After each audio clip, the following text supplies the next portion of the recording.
Hi friends, welcome to JK Samayal. இன்னைக்கு முருங்கைக்கீரை பொரியல் எப்படி பண்ணலாம்ன்றது பார்க்கலாம். அதுவும் சிம்பிளான முறையில் ஒரே ஒரு முட்டையை மட்டும் வச்சு முருங்கைக்கீரை பொரியல் செய்யலாம். அதுக்கு என்னென்ன தேவையான பொருளையும் இப்போ பார்த்துடலாம். ஒரு கைப்பிடி அளவுக்கு முருங்கைக்கீரை, ஒரு முட்டை, ஒரு வெங்காயம், 2 டேபிள் ஸ்பூன் ஆயில், 1/2 ஸ்பூன் குழம்பு மிளகாய் தூள், சால்ட் தேவைக்கேற்ப. இந்த சிம்பிளான பொருளை வச்சு இந்த முருங்கைக்கீரை பொரியல் எப்படி செய்யலான்றதை இப்போ பார்க்கலாம். இப்போ பேனில் நம்ம எடுத்து வச்சிருக்க ஆயிலை சேர்த்துக்கலாம். கொஞ்சமாக ஆயில் சேர்த்துக்கோங்க. ஆயில் கொஞ்சம் சூடாகட்டும். ஆயில் சூடான பிறகு நம்ம எடுத்து வச்சுருக்க முருங்கைக்கீரையை அதில் சேர்த்துடலாம்.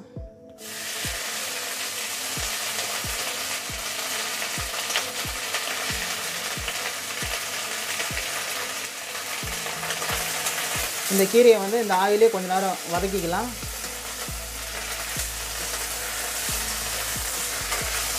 ஆயிலே ஒரு 2 நிமிஷம் இந்த கீரையை வதக்கிக்கலாம். ஏன்னா இந்த கீரையை வந்து நம்ம தண்ணி ஊற்றி வேக வைக்க போகிறதில்ல, வேறு எண்ணெயிலே வதக்கிட்டு இந்த முருங்கைக்கீரை பொரியல் நம்ம பண்ண போகிறோம். அதனால் கீரை வேகிறதுக்காகவே இந்த 2 நிமிஷம் இந்த ஆயிலே வதக்கிக்கலாம்.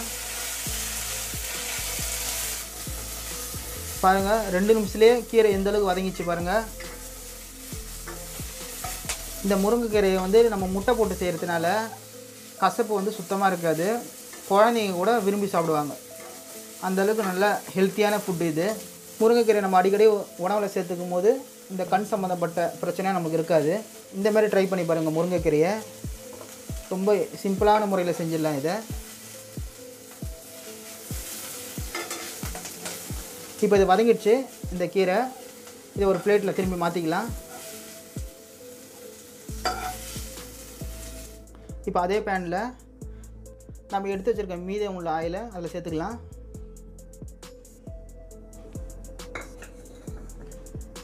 அடுத்தது எடுத்து வச்சுருக்க வெங்காயத்தையும் சேர்த்துடலாம்.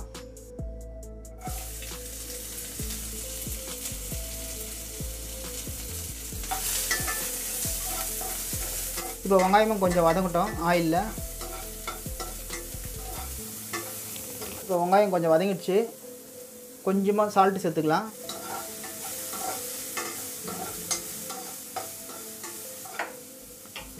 அடுத்தது நம்ம எடுத்து வச்சுருக்க அந்த ஒரு முட்டையை இதில் உடச்சி ஊற்றிடலாம். இப்போ அந்த முட்டை வந்து பொடி மாசு அளவுக்கு மாறினதுக்கப்புறம் நம்ம எடுத்து வச்சுருக்க அந்த மிளகாத்தூளையும் சேர்த்துடலாம்.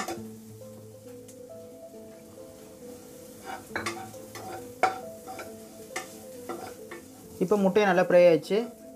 இப்போ நம்ம எண்ணெயிலேயே வதக்கி வச்சுருக்க அந்த முருங்கைக்கீரையை அதில் சேர்த்து வதக்கிக்கலாம்.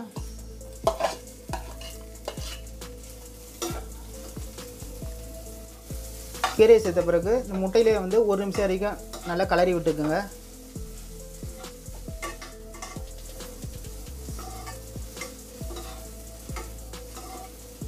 இப்படி 1 நிமிஷம் நம்ம இந்த கீரையை முட்டையிலே வதக்கினாலே நம்ம இந்த கீரை ரெடி ஆயிடுச்சு.